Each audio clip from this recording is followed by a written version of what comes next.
Hi, everybody. This is John Farian, and you're watching Live Large Universe. Today's date is January 28th, and only a week ago, week and a day ago, my new friend here, Billy Seibert, am I saying that right, Billy? That's right.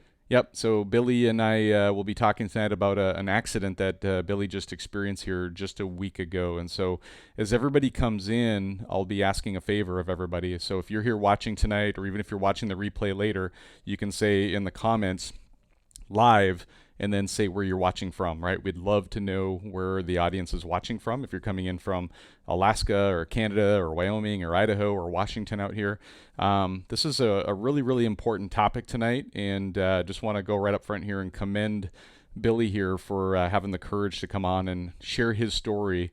And we'll be talking tonight about, what went right, what went wrong, and all of that. And so, Billy, 1 week and a day after your accident, how are you doing today?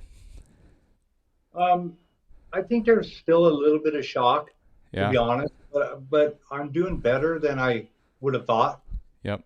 to be honest.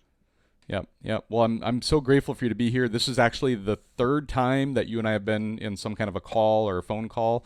I reached out to you. I think it was the day after the accident. You and I got connected through a post that you had made on the Sledders Facebook page. It's one of the pages that I share some of my content to. One of the pages that I follow personally.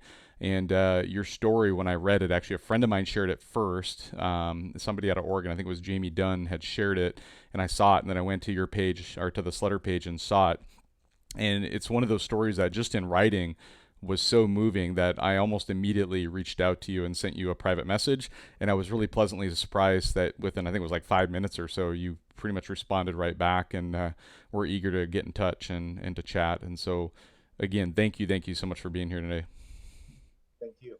Yep, yep. So again, I'm gonna just let everybody know because we got more people watching. We got 48 live viewers here already. I know more is going to be coming in, but everybody who's watching, come in here and let us know if you're watching live today and where you're from, or if you're watching this at a later date. Just let us know hashtag replay or replay. Let us know where you're watching from. We'd really love to know where the audience is coming in from, because this story is so powerful, so impactful. We want to see where the message is getting out to. And you guys buckle up tonight. It's going to be a great show. I will remind everybody that if you do decide to share the show out, there's a little incentive here for you. Again, the goal here is to make sure that the message gets out, that we're educating everybody. That's ultimately the goal of this show. But I will let you know that if you do share it out, we'll be entering your name into a share and win contest, right? So all of my podcasts that I've been doing for 5.5 years, we have sponsors of the show, as you can see across the top of the page here. Mountain Lab has sponsored us with these two saws that we'll be giving away probably in the next week or two, and would love to make sure that you guys get a chance to get in and win on that. So, Billy, we had a chance to talk a little bit on the phone a couple of times. And I think it's time to kind of just let everybody hear a little bit about, who you are. Like, we're going to kind of I'm going to set the stage for everybody a little bit. Is we're going to just get into the getting to know Billy a little bit. We're going to get into kind of his backcountry experience, any avalanche experience he has, kind of leading up to that ride, where he was at. And then we're going to walk into the story. And I've asked Billy here tonight to be as detailed as possible, and so this could be, an hour long show plus. So again, buckle up, come along for the ride, and just know that there's a lot of great information. And the more and more I talk to Billy, the more I'm really, really proud of him for being able to say many times in this conversation, here's something we learned. We made a mistake. This is what we did. This is how we got lucky. This is what we did right. This is what we did wrong. And here's what we're going to do different. And I think that's the big takeaway for everybody tonight. So Billy, here we are. So tell us a little bit about who you are outside of this snowmobile avalanche world. Give us a little insight on who is Billy. Well, so my name's Billy Seibert, and I'm married. 60 years old. Um, I began snowmobiling when I was 5 years old, and my parents had squirrels, 268 squirrels, and that was the first time I'd ever rode a snowmobile. Later on, they sold them machines, and they got, I believe, a 72 TNT 440 and a 640. And so we rode as a family, for several years after that. And at some point, they got out of snowmobiling, and I didn't ride again until about 2011. So 13 years ago, I got back into it through a friend of mine, Sean Hollingsworth, that he took me out for my first time, and I loved it, and I just stayed after it, started buying, spending thousands and thousands of dollars buying sleds and equipment, and I just love to ride, Yeah, love yeah. to ride. And so a little tongue in cheek here, like, are you a Skidoo guy, a Polaris guy, an Arctic Cat guy? What do you ride? I'm the Arctic Cat guy. Arctic Cat guy, very nice. What are you riding? What's your new sled or your current sled? Well, I have a 2019 right now, Mountain Cat. Very nice. Very. Is it an Alpha One or no? No, no alpha. No Alpha. Awesome, awesome, awesome. Actually, I was an Arctic Cat rider myself for a little while. I've had them over the years, a couple of different ones, but my most recent one was a 2019 Arctic Cat Alpha One. It was the first year the Alpha One came out, and incredible machines. So they, as you've learned, they go a lot of places sometimes that we even shouldn't be, right? So. We probably have no business being. Yep, yep. Billy, I'm gonna ask you to come a little closer to the camera again, just because we're kind of losing the sound a little bit. So you're good. You don't need to be super crowded in, but just be conscious of that. Want to make sure everybody can hear you clearly. So let's talk a little bit about your backcountry riding experience. Like as I talked to you, and as you've described yourself, is you consider yourself an avid backcountry rider. Can you give us a little bit better description of what that means to you? Well, so I ride any chance I can ride. I mean, from typically we'll go, our first ride will be Black Friday. If there's snow, and we'll typically, Togody is the first place to have enough snow to ride. So we'll go up to Togody oftentimes on Black Friday, and we ride every single weekend, sometimes twice a weekend. Sometimes we'll get, most of my riding partners work, so I own my own company, so I can ride pretty much anytime I want. But we'll go on the weekdays as well. We ride as often as we can possibly ride, from the first snow till it melts. Yep. Um, we typically ride, Idaho, Preston area, Bone, Idaho area. We go to Alpine frequently. Um, Sometimes we go to Island Park. Island Park's typically the place in Idaho that gets snow first. Not a big fan of Island Park, just because there's so much trail, and I'm just not a trail rider. I love the backcountry, and don't get me wrong, Island Park has some good backcountry riding. Yep. I'm a big fan of the big chutes, the backwoods area. That's where I like to go. Little bit of an adrenaline junkie, like many of us. So. A little bit, yeah. Sounds good. So describe to me, kind of on an average ride or weekend with you, who are generally your riding partners? I know for sure on this day of the Avalanche, I know for sure your wife was with you, some friends there too, but describe to us, as you're a avid backcountry rider, like who are the riders that are with you typically? So we got a pretty tight group. There's myself, my wife, Kenny, and his wife, Tina. Kim Beebe's there. Sean Hollingsworth is with us. Josh Nichols, James Crane, sometimes Nick Becky, but that's pretty much the group. I mean, it's always Tina, it's always Kenny, it's always Kim, it's always Sean. There are times when one or the other can't be there, but it's rare. Yep. Sounds good. And I know another thing that you and I had discussed up to this too is, and there's some details here that I think it's worth calling out. And I think this is fairly common. I've actually heard this before when you were describing to me that you had been through like avalanche trainings before, right? And when we started digging into it and discussing it, what we learned through that conversation was the type of classes that you've been attending have been like dealership classes and such, right? Can you describe to us kind of some of the avalanche training you've been to before, and then I'll kind of help clarify what that means for everybody? Yeah, I've never been to an Area 1 or an Area 2. They've all been awareness classes, in classroom awareness. I've never done the hands-on class. Yeah, yeah.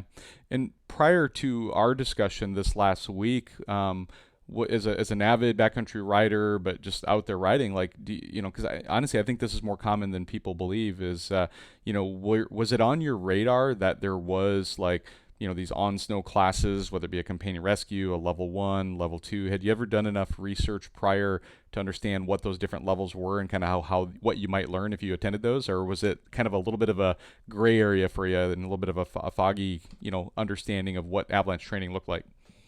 Um, yeah, I guess it was a little foggy. I'm aware that I've never actually done like an Airy one or an Airy two. They've all been awarenesses. There's quite a bit of difference between, I mean, an Airy class is much more entailed, and you end up with a certificate when you're all done with them classes. Whereas an awareness, and they're great. They're great Yeah, courses, great and information. highly, highly recommend that everybody go to every one that comes available. Matter of Yeah, fact, I'm going to one next on the second and the third, put on by Switchback Motorsports here in town, yep, which is just an awareness. It's very not good. an Aries class.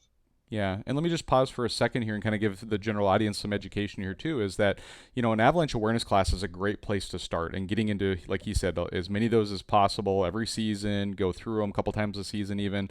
It's a great way to just kind of get in the right mindset for the season. And then if you haven't already, highly encourage people to get into a level 1 avalanche class, right? And so ARI puts on those classes as a big one. There's other like AAA is another organization, or the larger organization, American Avalanche Association, that has the overall criteria that ARI uses to build their curriculum. But there's others who do a level 1 equivalent as well, or a level 1 class, as well as a level 2 companion rescue. And so companion rescue is like a 1-day class on the snow where you're learning how to rescue a partner or somebody who you're riding with or skiing with if you're a skier. And level 1 actually gives you 3 days of training. It's 24 hours of training, 3 days in a row, and you're doing classroom. You're doing understanding of how to read an avalanche forecast, how to navigate terrain, how to do some companion rescue. And then when you get into a level 2, you're actually getting more into the idea of how to assess the snowpack in a way in which if you don't have a forecast, I say you as in everybody, if we don't have a forecast available to us, that we can assess the snow and the terrain and kind of come up with our own conclusions on what the danger levels could be potentially, right? I mean, none of us are professionals, but those are the recreational courses that are available to people before they go into, say, a pro level 1, a pro level 2, an ITC, which is instructor training class.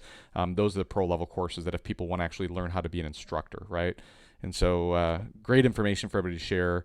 As we're getting into the rest of the story here, I want to ask everybody again, if you haven't already, go into the comments and let us know where you're watching from. We'd really like to understand who's hearing this message, where you guys are at, and really, really encouraging you all to share this message out, whether you do it now, after the show's done tonight, or whatever. This is a really powerful message we want to make sure we get out to everybody. So, and that's a special request, not only for me, but Billy, I know you're, that's the whole point of you being here, right? I mean, tell us a little bit about kind of your motivation for being here tonight. I think that's really important for people.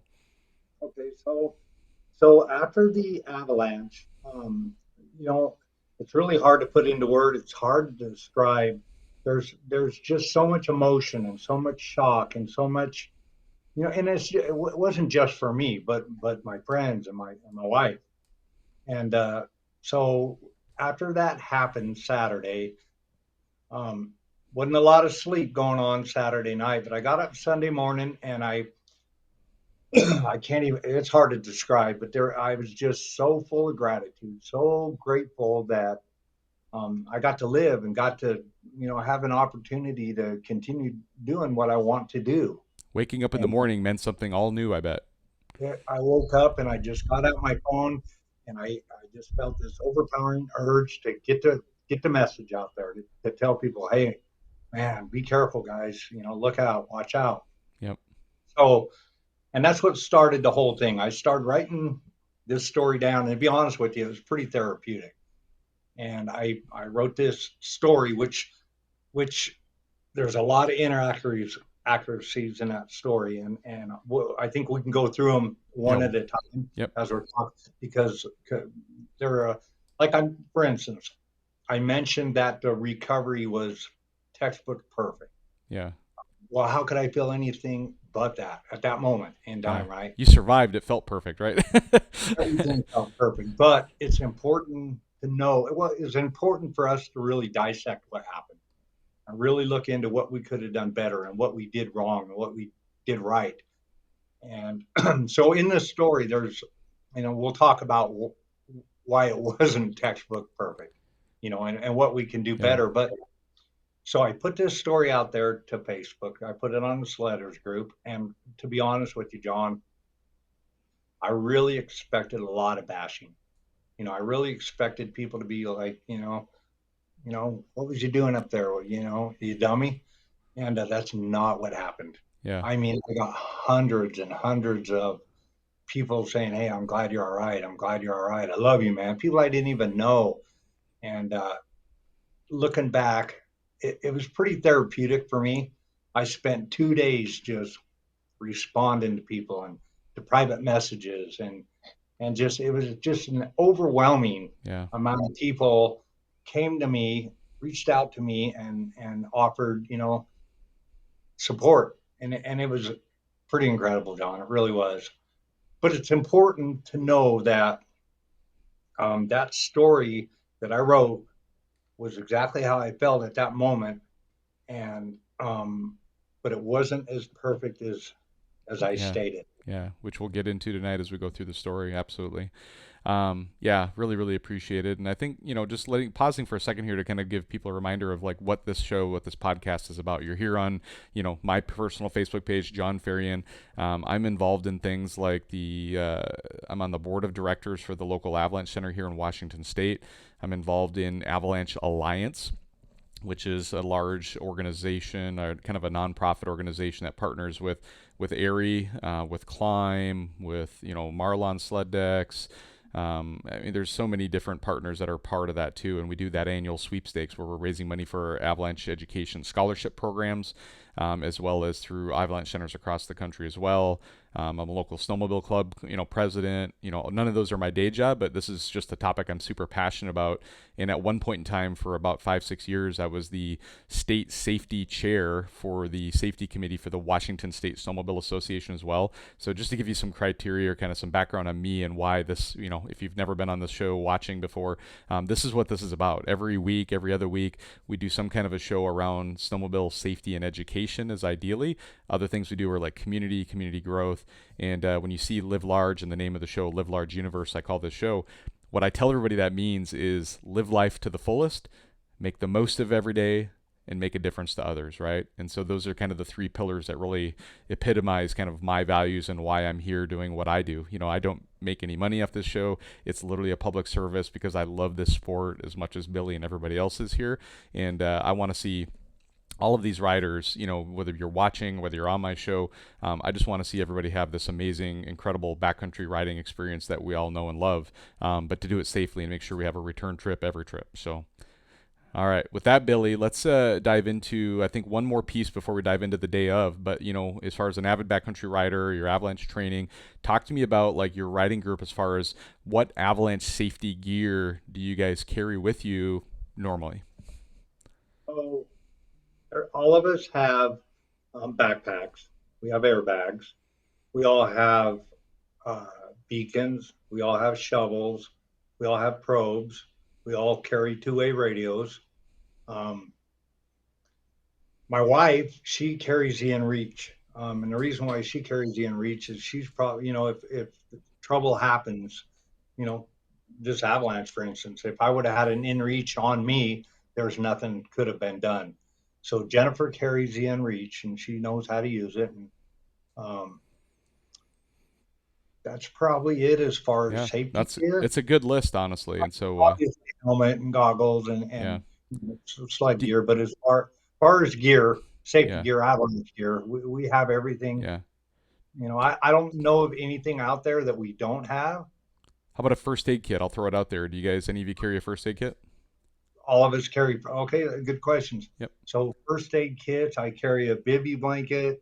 Jennifer carries a bivy. We got tents. Yeah. Um, tools in case there's a breakdown, flashlights.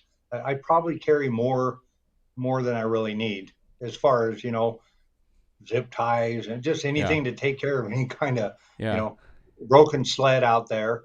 But yeah, we're set up Yeah. to stay the night if we have to. Plenty of Yeah. food.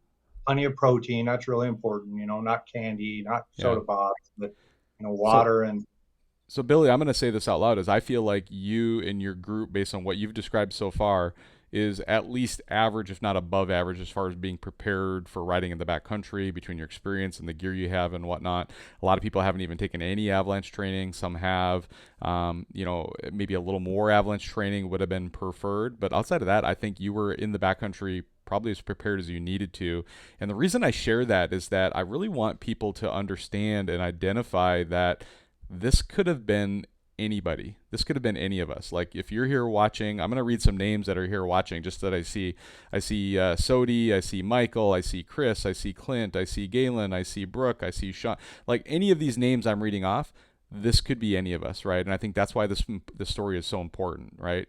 And with that, let's talk about where you were riding. Let's go to the riding area. Let's talk about the trip itself and what led up to the day, the morning of the avalanche. Like lead us up to anything we need to know before the morning of the avalanche, before it happened, and then we'll dive into the day of the avalanche. But anything leading up to that morning before you took off that's important, as far as where you're at, the travel plans, any research you did, weather conditions, avalanche forecasts that you researched, any of that kind of stuff as you were leading up to the morning of your ride.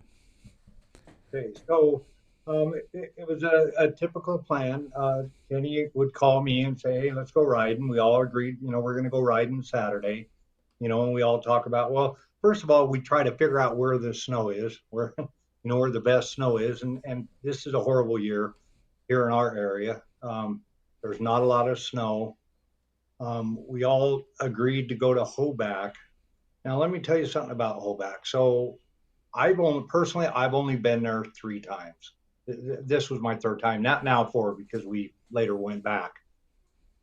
Hoback. So this is an area that the locals know about.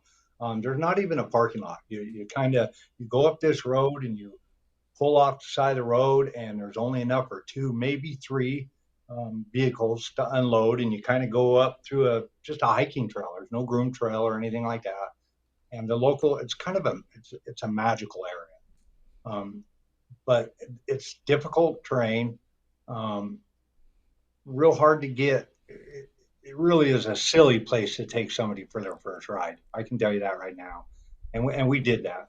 But getting back to what you asked, so we all agreed we are going to go to Hoback, and typically if we're going to Alpine, we'll go to Java to where Tina works, and meet there in the morning and get our coffees and head to Alpine direction. Or if we're going to go to Preston, we'll meet at the uh, convenience store here in Pocatello, meet up, and drive into Preston. But this particular day, excuse me, we're going to Hoback. Um, I had some reservations about going to Hoback just simply because it's a rugged trail to get the girls into. I mean, it really is a rugged trail. I mean, if it was just me and Kenny going and Kim, Sean, it's a great ride, but it's tough place to get the girls into. Sounds good. Yeah, thanks for that lead up. And then let's get to the morning of the ride. Like, I mean, describe the day. Like, when you got up in the morning, did you like leave a hotel or an Airbnb and like travel to the trailhead? Were you able to ride right from wherever you were staying? What was the weather like that day? Did you sneak peek at the avalanche forecast or not? I think I know the answer to that, but I'm gonna let you tell everybody else. So, talk us about that morning of the ride and kind of what was going on to get ready for the day. So I can tell you that I did not look at the Audi forecast, and I can also tell you honestly that I've never looked at the Audi forecast. But it's a commonly known thing that it's not good right now. It's not good in Alpine. It's not good in Obac. It's not good. Press is really not good anywhere in our area. So I did not. The weather was overcast, but it was going to be pretty warm, too warm for my comfort. I like about 15 degrees, 20 degrees right in there, and it was going to be about 30 degrees. And so, we all, that's as far as research went, I guess you'd say. Yeah. And Um, keep going if you well, have some. Otherwise, I'll keep asking questions. But if you got your story, keep going with it. So. No, no, go ahead. Yeah. So then describe to me, like, did you have to trailer to the trailhead? Did you ride to the trailhead? Like, how did you get to the trailhead before you started heading up the trail? Okay, so we met in Idaho Falls. Um, this trip, I believe Idaho Falls, might have been Black. Actually, uh, we were going to meet at Kenny's house, and he had already left the house. So he said, well, let's just meet in Idaho Falls. Okay. I'm trailering my sleds, and Kenny's trailering his sleds, and he's got Kim with him, and me and Jennifer. I got Jennifer with me. So he had Kim with him and Donnie with him. And Donnie is a guy that we've never rode with before. This was his first time on a sled, Wow. and that's kind of a mistake. We should not have taken a first time rider back in that area. But again, we're looking for good snow. We're looking for a place that has snow. Nope. Absolutely. Roughly, how many people were in the group that day as you were heading down the trailhead on the way up? There were six of us, counting myself. Okay.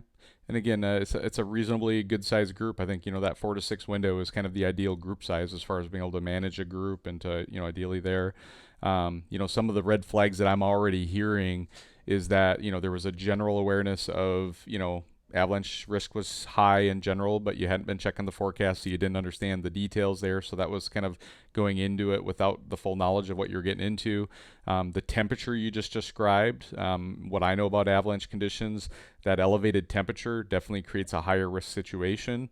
Real quick, I don't know if I know the answer to this yet or not. I know we'll get to it, but just for right now, give me the time of the avalanche. What time of day would it happen? So the slide happened at 12:45. Actually, 12:45. it's at 12:43. Yeah, kind of midday. Like a lot of times, avalanches will happen later in the day, almost like towards the end of a day, because that's the warmest part of the day, and different things can change throughout the day. So midday avalanche isn't uncommon, but it's not the most common. A lot of them are like late afternoon type avalanches, is what happens. So yeah, good insights as we go into it. And so now, you describe to us as you guys are heading up the trail. Did you do? I think you told me before the show here that there was like a beacon check station near you. Kind of talk to us about what your routine is in the morning as you're heading up the trail, as far as a discussion around safety and or avalanche, gear, that kind of thing. So So in this area, so most areas that we go to, there is a beacon station, but this area there is not. okay, So typically, what we would do is we would test each other's beacon. We did not test each other's beacon this day. So realistically, and this is important because so Kenny put a beacon on Donnie. Donnie's the Made new sure rider. Just to be clear, Donnie's the new rider, right? brand new first ride ever, and Yep. probably might even be his last. I hope not, but he didn't have a good first experience. But Kenny put a beacon on him and put it on Transmit. Realistically, a big mistake we made is we didn't have a safety meeting before we took off on the trailhead. We should explain to Donnie what that how that beacon works and what to do in case there was an Avi, and we did not do that. We failed pretty badly there, and so we just headed up the trailhead, and like I said, it starts out pretty rough right from the beginning. Yep. You climb this uh, narrow trail. It's only wide, it's a hiking trail. It's wide enough for a sled, and you have to go through a creek bed and up a pretty steep hill, and then and everybody did real good. And then you go over the top of this ridge line, and there's lots of bowls on this ridge, and it's it's a ridge wide enough for a sled with a cliff on each side of you Wow. in many parts. And of course, me and Kenny and Kim we're trying to keep our sleds. It was a warm day. We're trying to keep our sleds cool, so we're riding off the side of the, catching as much powder as we can as we go up and keeping the sleds cool. And but you get back in this area and you drop down into these bowls, and I'm not kidding you, it's magical. It's just beautiful. Um, they're big valleys with some good powder, good fluff to play around for the girls. Once you get back in there, good powder to play around with. Mountain on one side with trees, and a mountain on the other side without trees. Luckily, there's enough space between the mountain ranges, that there's a good safe spot, good safe zone. So if you had a slide come at you from both directions, you'd be okay. And the girls, and that's where the girls like to play. They go. I mean, don't get me wrong. They ride shoots, but nothing like what we were playing on that day. Yeah. As you were heading up that trail, as you were navigating through the bowls and stuff like that, was there any red flags to you just in a normal situation of like, oh yeah, that looks exceptionally dangerous, with wind drifts or maybe some avalanches that had happened naturally or somebody had triggered avalanches the day before? Anything at all that as you were navigating this area that there was any red flags in your back of your head about like an avalanche risk or any other kind of safety risk? Well, yeah. First of none of the slopes had any tracks on them, and that's usually a pretty good indicator because the locals and the people that know that area are staying off of them. But that's a problem to me because it's a fresh, untouched, untracked shoot that I just, you just want, it's just screaming your name, right, to hit. Yeah. But that's an indicator. We did see one small slide coming in, and Jennifer pointed at it was near the site where the avalanche happened to us, and she pointed that out. And I didn't hear her say it, but I didn't. It didn't register. Let's It put didn't it that way. click in your head, yeah. Looking back, I did hear it, and so yeah, so the red flags were there, Yep. and I'll tell you the slope that we climbed, all the red flags were there. I mean, Yeah. this is a eastward facing slope. You could tell it was wind blown. Big cornices on top, no tracks, because the locals are smart enough to stay off of it. And matter of fact, we talked to a local the following the following not the following day, the Sunday after, so it'd be a week. Well, yesterday, so a week after Yeah. the avalanche, we Yep. talked to a local, and he's like, "We don't even hit that ever. If at all, it's going to be in the spring." Yeah. Nope. Exactly. And, like I said, this was my third time up there, and we'd hit all them slopes before in the past, Yeah. and Yeah. they're just amazing slopes. Yeah. Well, I'm going to pause the discussion just for a second. I'm going to take us back to the trailhead thing. You described what you guys did, and I just want to make sure everybody hears kind of what protocol should have been in the trailhead, right? As going out there. And I've already talked to Billy about this, so him and I have already talked through this. And this has been a good new relationship. Billy and I getting to know each other. As we've talked through the story, I've been able to share with him some of my training, my experiences, things that I know. And like a typical, I'll describe to you like my normal trailhead check, right? If you want to call it that. And it's a little safety meeting in the morning. And if you have a group of 6 riders that are really familiar with each other and you all know their routine, this shouldn't take you more than 10 minutes, 15 minutes tops, right? But basically, you should come into the snow park that morning. Everybody should have already read an avalanche forecast, already should have read a weather forecast. Everybody should have already done some research the night before of some of the terrain they're going into to understand, what are areas that we think based on the avalanche forecast and the weather that we should or shouldn't go. What areas should we not touch today? Those are things that a good riding group should be thinking of as they go into it. And then as they do that, they're also checking their gear, verifying that everybody has that beacon, shovel, probe, airbag. It's great to have. It's not absolutely necessary, but if you have it, that's fantastic. Two-way radios to communicate in case there's an emergency, and inReach to verify who has that, who has a first aid kit. These conversations, again, if you're with your normal riding group, a lot of that stuff is just assumed a little bit, but it's good to just acknowledge it and have that conversation. And then from there, you should be doing a two-way beacon check or a transceiver check, right? A beacon is a transceiver is a beacon, just so everybody's clear on the same terminology. And you should be checking each other, and to some degree, you should be doing even a range test where you're seeing how far your beacon and search will pick up somebody away, right? Because Billy, I can tell you this is like doing that religiously every single ride. I can tell you at least 2 times per season, no less than 1 time per season, we identify in those morning trainings a failed beacon or some failed gear that's missing or somebody turned off their gear or something happened, right? There's some failure that we identify at least once or twice a season when we're riding every weekend. And usually some of us will have extra gear that we can loan out and show them how to use it and everything too. And so there's probably things I'm missing there, but just want to, that's kind of a base foundation for what your morning should look like. And again, I say you as in everybody watching, and Billy is of course, going forward for you too. And so I'll just stop there for a second to see if Billy has any comments, and then I have one more thing I want to make before we get back into the main story. No, I agree with that 100%, and we do that. We Yep. do that often. I'm not going to tell you every time, but we do it quite often. This ride was just a little bit different, and I don't. really understand why all the failures happened, taking off, other than, man, we just, this has been a horrible year. Yeah. No snow. And I mean, that was my third ride of the year. Usually Yep. we've got, 20, 30 rides in by this time. So we just were all kind of Yeah. I'm gonna in a, interject because I think I can predict to you exactly what happened, and I know you're not finding the word, but I'm gonna call it this: is the stoke was high. What I mean by that is you said it already. yeah, The season was a late start. It was only the third ride of the season. Everybody is just fired up like caged animals to get up there and go tear it up and do what we all love to do, which is backcountry riding, right? And when the stoke is high, what comes in the avalanche training world, what comes in is this thing we call the human factor, right? And it's this idea of, you know what, a checklist and a procedure like an airline pilot has before they take off every flight. They go through their checklist, they verify all the switches are switching and everything, and they just go through that checklist, right? That is a checklist that if it's there in front of you and it's done exactly the way it needs to be done every single time, you can't fail on it because you're looking at something that's structured, right? But what comes into this human factor is that humans are human. We all make mistakes.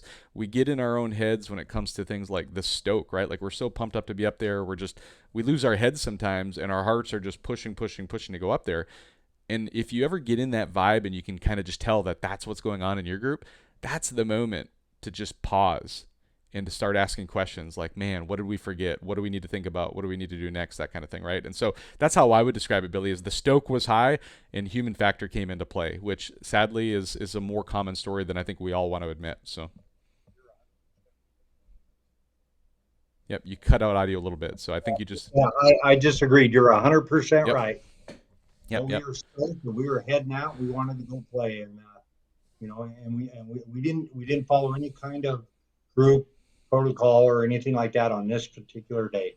Yep, yep. So, Billy, we're going to jump back in the story here, and as we do that, I know we've got, believe it or not, we have 92 live viewers here right now with us right now. More are coming and going all the time, but just ask everybody if you're here watching, make sure you drop in the comments if you haven't already where you're watching from, and please, please help share the show out because those of you who've already shared, that's the reason we have so many live viewers right now here tonight. And so we're just now going to get into the moment right into the riding day, to kind of describe the day a little bit, and then we're going to get into the moment right before the avalanche here. So, Billy, we talked about the morning. You're in this bowl. You're back there. Talk us through your morning and kind of how things were shaking out, and then quickly bring us up to the moment, within say 10 minutes before the avalanche happened, and then we'll go through it slow from there.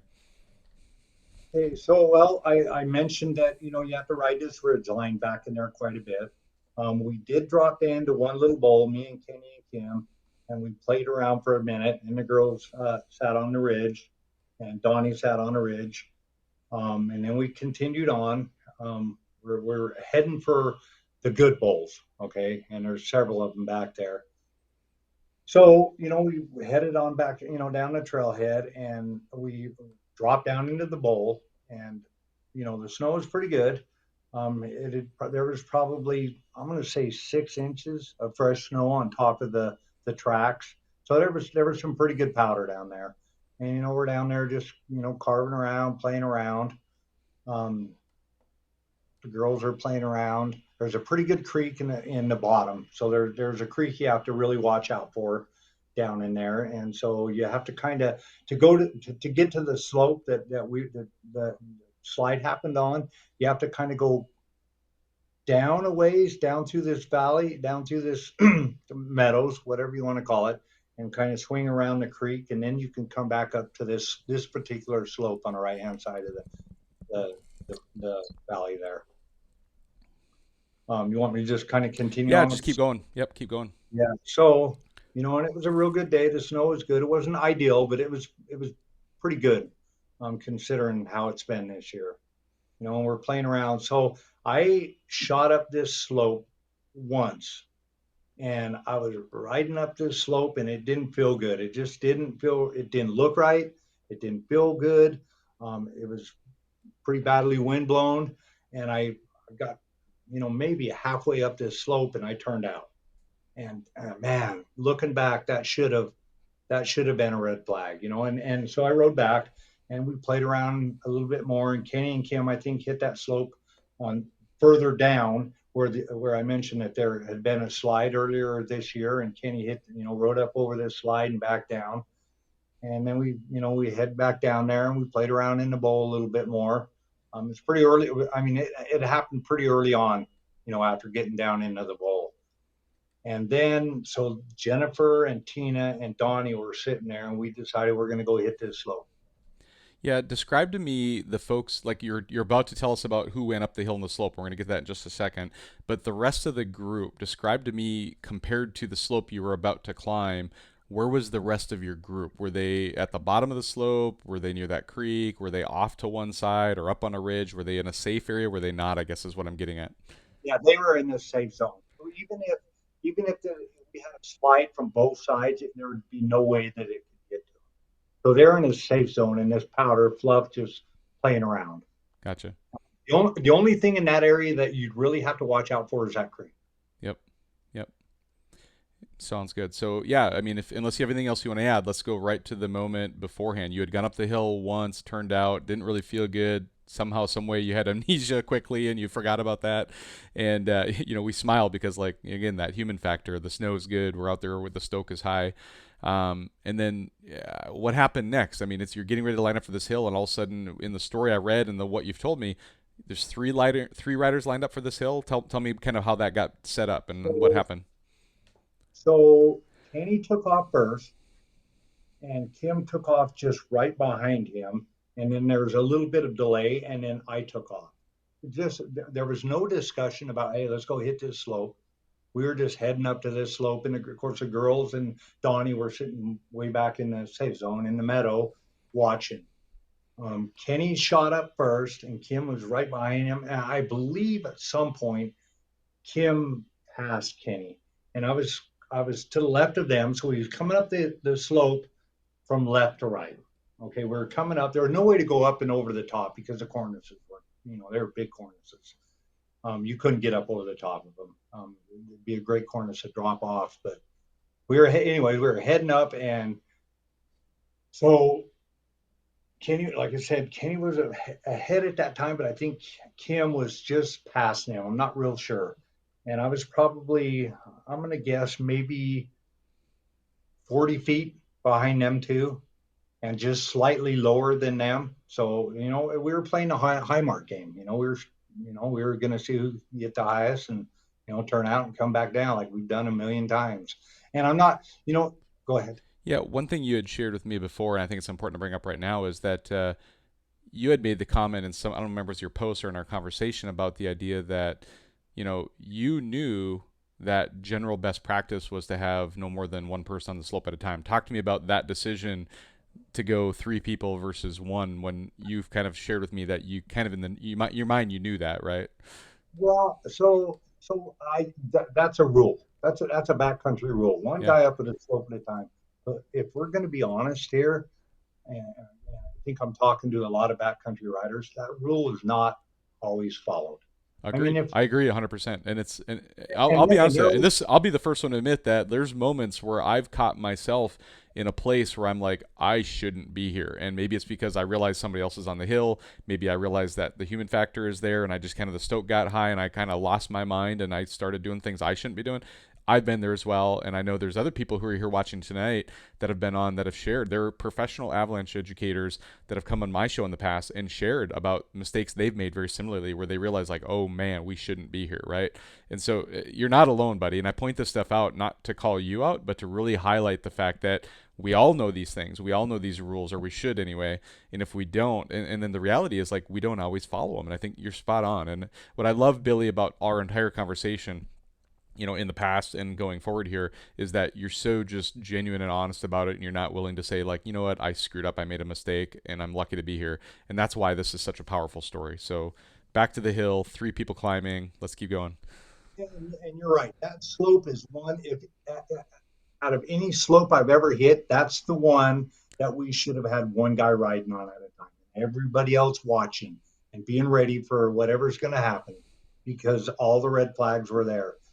Um, anyways, so we're heading up, and I'm like I said, I'm about 40 feet to the below, 40 feet behind Kenny. By this time, Kenny and Kim were pretty close, about the same, and I'm behind them, and I felt the mountain shift, and And anybody that's ever been in a slide, you got that sled and you're doing a wheelie, your skis are in the air and you're only on about the last 10 inches of your track and you're just got it pinned and you're just going after it, right? And then so the sled almost stopped moving. Oh wow. Okay. They stopped moving and I figured that I'm sure is because the snow's starting to move underneath me. You could just tell it did not feel right. I knew it was coming down. I mean, it happens quick, and it's amazing how fast the mind can really work, the subconscious. I knew it was coming down and I started trying to turn out of it, turn into my right. And I know that I got just slightly more than 90 degrees from the mountain. And I seen Kenny and Kim were completely parallel with the mountain. So that was good. I mean, and that comes into play a little bit later in the story. But as soon as I got my sled turned, I looked to my left and just this monster wall of snow just, I mean, it hit me that quick. Wow. There would have been to pull my bag, I would have had to do it at the time I felt that. That's how fast it was. The minute I felt that mountain move and I stopped, my momentum, upward momentum stopped, and that would have been my only time to pull that chute or bag. Yep. Except for later on. Later on, as I'm sliding down the hill, I think, and this kind of bothers me. I'll kind of get into it. Anyways, the wall of snow hit me and knocked me off my sled. Okay, so at that point, there was no pulling my bag. Can I ask a quick question? At the time that you were starting to turn out, do you have a sense at all of how far above you the hill broke? Were you like towards the top of the crown? Were you halfway into the middle of it and the crown was say 30, 40, 50, 100 feet above you? Do you have any concept of that? Yeah, it broke at the it broke all the way to the top of the top. And I if you mean, had to describe, like, were you halfway up, three quarters of the way up, 90% up? Like, how far were you towards the top of the mountain when it broke? I was about 60% up, and Okay, Kenny and Kim, I would say, were about 70%, maybe 75.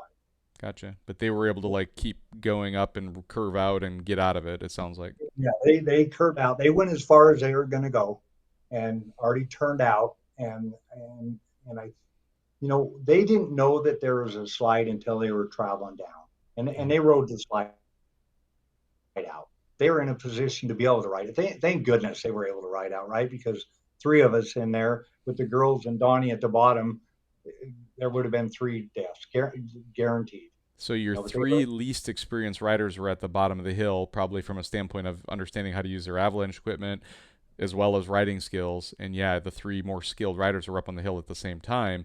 So yep, to your point, had all three of you been buried in there, somebody wouldn't have made it home that day, right? three of us. Yep. And go down. Yep. Nope. Absolutely. All right. So you're heading down the hill. Take go this So back to the story. I got knocked off the sled, and at one point, I was on my butt sliding down the hill, and what I'm not sure if I would have had time to pull my bag at that point because or not, and that kind of bothers me. Why didn't I pull my bag? I mean, think about it. Them BCA bags, they're heavy, and I've been packing that thing around for years. And the first time that I really need to use it, I didn't pull it. But that's from my understanding, about 70% of avalanches people don't have time to pull that back. So Wow. it's a great tool to have, but you've got to be practiced in pulling. You've got to be practiced in thinking about pulling it. Now, whether I would have had time to pull it or not, that I can't honestly answer. But it bugs me that I don't know that. Does that make sense? It does 100% to me. So I'm sliding down on my butt and I'm swimming. Okay, I'm just trying everything I can to keep myself as high on the snow as I can, keep myself up top, and I'm trying to keep my feet up because they teach you, keep your feet because if your feet hit the ground, it'll drive you deeper into this, right? So I'm trying to keep my feet up and I'm trying to swim, and it just feels like I was being pushed. The wall of snow is behind me, and I'm being pushed, and I'm like, I'm in deep trouble here. I'm in deep trouble here. But I did not think to pull my bag. And I want to talk about something that I learned from you. And I'm going to do this from now on. I think this is huge. Um, getting away from the story for a minute. It's okay. From Go now for it. on, when I'm climbing a chute and I decide to turn out or at any point, I'm just going to do the Abby tap. I'm going to call it the Abby tap, right? I'm just going to reach up and tap that thing, and I'm You conscious. say the thing, you mean the handle, like the Avi pull handle, right? Just to reach up and find it. Yeah. I felt like I was talking to just experienced riders, but there's probably people on here that are not riders. So yeah, the Abby bag has a cord here, a handle that if you pull that thing, and you have to pull them pretty hard, a canister in the backpack will blow up a bag behind you. And the idea of this bag is to help keep you, not only help keep you on top of the snow because people are much denser than the snow, they're going to sink, but there's the opportunity for this bag to help you stay on top of the snow better. Another thing about the bag is once it's all over with, there's another opportunity for something to be possibly above the snow. Anyways, I did not pull my bag, and that bugs me that I don't. It bugs me more that I don't know if I had time, but that bugs me more than what I mean. I would love to know in my heart that I never had time, and that's why I didn't pull it. But there's a possibility I didn't think about, and going Yeah. back to that's all practice, and Yeah. Yeah. you need to practice to thinking about that Yeah. bag. Well, and Billy, I'm going to take this moment to share with everybody who's watching, and including you here, Billy, is that like none of us know how we are going to respond and react to a critical emergency like this until we're in it. Like that's the reality of the world that we're in, right? Is that there's common responses to an emergency like this, whether it be a car accident, whether it be an avalanche, whether it be drowning or whatever it is. But human reactions usually are in one of three categories. They either fight, there's flight, or they freeze. And everybody's different, right? Like when you're put in that emergency situation, some people just instinctively are fighters and they're going to fight and they're going to do whatever they can to kind of fight their way through this emergency. And I mean any emergency, right?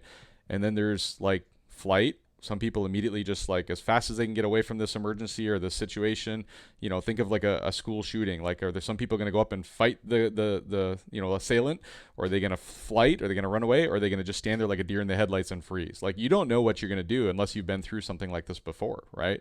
Like I've been involved in a pedestrian crosswalk accident. Like I wasn't then got involved in it personally, but I drove up immediately after an emergency where somebody had been hit by a vehicle in a crosswalk and literally was dying in front of me. And I came on the scene along with a few other people, and I was trying to dial 911 on a cell phone.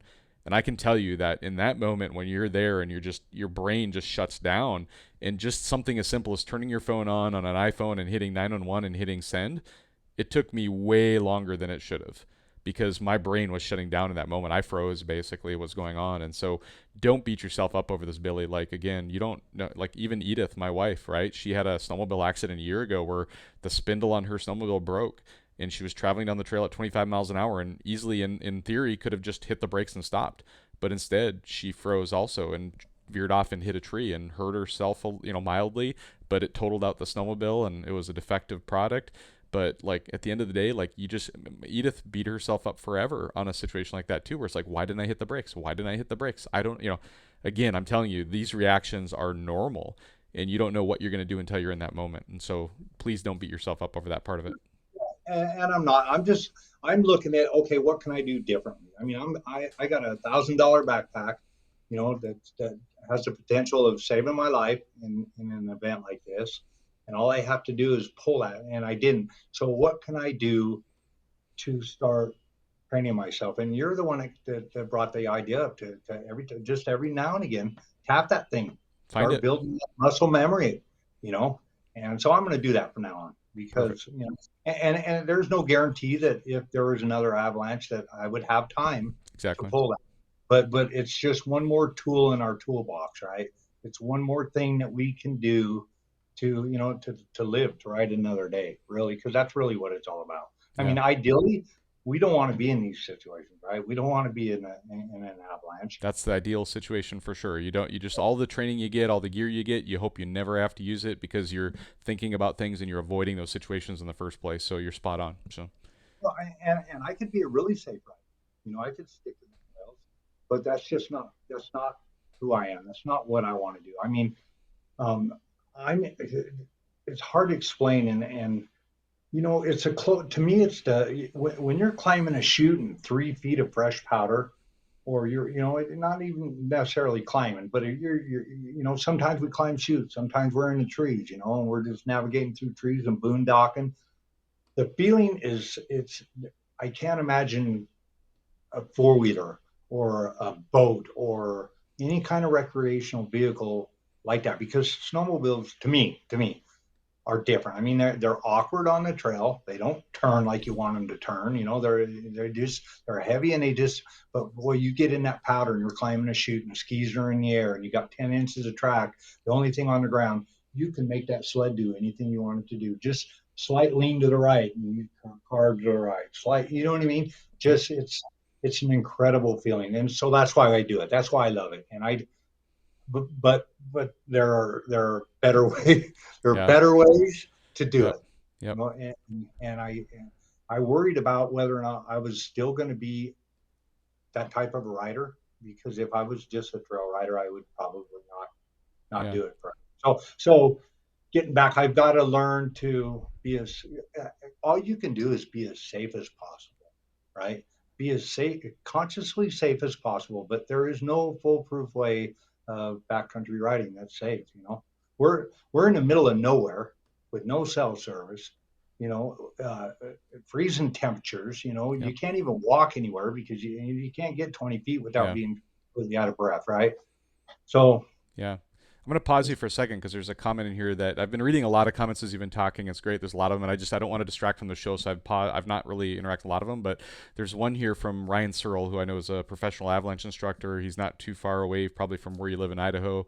And so he says this, and I think, I'm just going to read it verbatim. It says, "So it's great that you're talking about creating muscle memory to pull the Avi bag. However, education to know when it's safe to climb that chute or not to safe go further than practicing the plan B, right? And so I agree completely. Like, getting that level 1 training, maybe a level 2 even eventually, that's going to serve you the best, right? In that situation. But yeah, I mean, the muscle memory thing is not a bad thing either, but, for sure will serve you best to get that experience there too. So I agree completely, Ryan. And I'm just going to acknowledge there's a lot of great comments going on in the comments here. Billy's going to go back and read them later, which is amazing. Thank you all for being here tonight and supporting this conversation. But like Billy, I want to bring us back to, you are literally in the middle of sliding down the hill right now. You've triggered or your buddies or friends have triggered the avalanche. You're sliding down the hill and you're trying to swim to stay above. Please take it from there and let's get to the next steps here. So I'm flapping my arms, and I've got my back to the wall of snow pushing me down the hill. My feet are in front of me. I'm flapping my arms, and I'm trying to keep my feet up because I don't want them planted. And I'm just flapping and flapping as hard. I mean, I consciously know that I've got to do everything I can to stay on top of this snow. And I knew there was a lot of snow behind me. I could feel it. It was just forcing me down the mountain. And at one point, I feel like I seen out of the corner of my eye Kenny and Kim get out. I'm not 100% on that, but I feel like I seen that. And that was really comforting to me at that time. And then what happened next is somehow my left leg got got caught, and I ended up almost doing the splits. So my right leg's facing downhill, my left leg's facing uphill.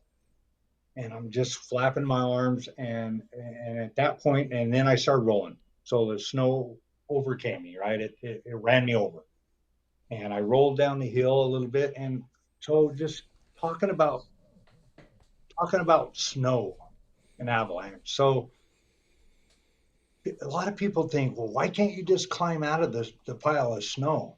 Well, if somebody took you up on that slope and dug a big hole and then took a bunch of snow and piled on top of you, you probably could do that, right? You could probably do that.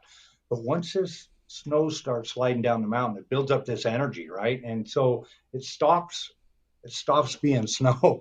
You get these big balls of snow and it's starting to melt because of the energy as it's rolling down the hill, and it gets wet. And once that snow stops, it freezes into concrete. That's the best way I can describe it. It's like when you're riding a slide down the mountain, you're in, it's like mixing concrete with water. You're swimming. It's a liquid. It's in liquid form. But the second that snow stops, it freezes. So I'm buried underneath there, and I can tell you. So I thought that. So it turns out I was about 3 feet under, Okay. but it felt like so much more than that, and I'll tell you why. So the pressure on my body was just incredible, right? I mean, it felt like I was in a vice on my side, right? I had a vice coming, one vice head, one on the left of me, and one on the right, and somebody's cranking that vice, and then a truck's parked on top of me. I mean, just this tremendous amount of pressure, and to me, that felt like I was deep, right? Like I was a lot deeper than I was. It turned out I was only about 3 feet under, which is a lot. Yeah. Don't get me wrong. That's deep, but it could have been a lot worse, right? So as it turns out, I'm buried, and I'm kind of on my right hand side, and it turned out my right arm was down inside a hole, and my I don't know where my left hand was. I'm not sure. My head was cocked to the left, so I was kind of in this position, laying on my side, and so it's black, right? You can't see it. You can't see a thing. Um, I'm breathing. So I couldn't get a good breath in because of the pressure on Yeah. my lungs wouldn't expand. Yeah. So I'm doing small little breaths, and I'm breathing hard, right? Small little tiny breaths because I'm breathing in as much as I can, and I kept telling myself, calm down, calm down. You don't use your air, don't use your air. And my right hand, the only thing I could move is my right wrist. I could bend my right wrist a little bit, and I could move my right fingers. That was it. Nothing else could move. So the first thing I want to do is try to force myself up out of the snow, right? And I try to move any way I can, and nothing. I mean, absolutely nothing is moving. And by how hard, when you're in a life or death situation and you got this adrenaline and you got this little extra strength than you would normally have, nothing's moving. So I knew at that point I was in deep trouble. I knew that I was running out of air. Actually, so snow in avalanche awareness classes and research that I've done in the past, I know that snow's got a good amount of oxygen in it. The problem is that what you're breathing out, carbon dioxide, is what we breathe out. It's a poison to us to breathe in, right? We breathe in oxygen, we breathe out carbon dioxide. The trees and plant life breathe in carbon dioxide and breathe out oxygen, and that's how we work together to stay alive. So I know this fact, and I know that I've got to create a vent, and I'm thinking, and I just want to say, when you're buried in the snow like that, you don't know which way is up or down. And a lot of people say, well, spit. Well, and I thought about that, but you can't spit. I've got a head shock over I've got my helmet on, and just snow is completely packed into my face. Yeah. Um, I wouldn't have been able to see the spit if I could have, and it wouldn't have done any good. I got a head shock over, but I thought about that. And again, that doesn't matter because I can't move. If I knew which way it was up or down, it wouldn't have made any difference because I just couldn't move in any direction that I wanted to. The only thing I could do was, I'll call it drilling with my right hand, right? I was just digging the snow and pushing that arm as far as I could, hoping that it was up, right? Hoping that I could create a vent. If I could create that vent, I can probably stay alive, right? I knew my friends, and I want to say at some point while I'm buried in there, I could hear over the radio the girls say, "Oh my God, he's in." I don't know exactly what they said. They said it got him, or he's buried or something. I couldn't remember, and it was like twice.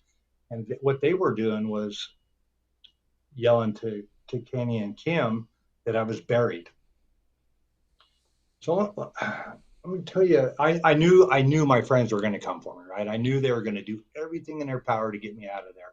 But based on the amount of pressure I felt like I was too deep, that there was no way they were going to get me to me in time. And I'm taking shallow breaths and I'm trying to keep calm, and I just kept digging because that's all I could do. There's nothing I could do. I couldn't reach a radio, or I couldn't, you know, uh, even if I wanted to. and that doesn't really do you any good. You can't tell them through a radio where you're at. Yeah. Um, the really good thing about this was the girls were in the meadow and they seen the slide hit me, and they knew to watch and try to figure out how far, from basically from the amount, the time that the pile hit me to where that pile ends up, to kind of give them an idea where I might be. They knew to do that, and they're screaming at Kenny and Kim. Kenny and Kim knew there was an avalanche because they rode through it. They made it out.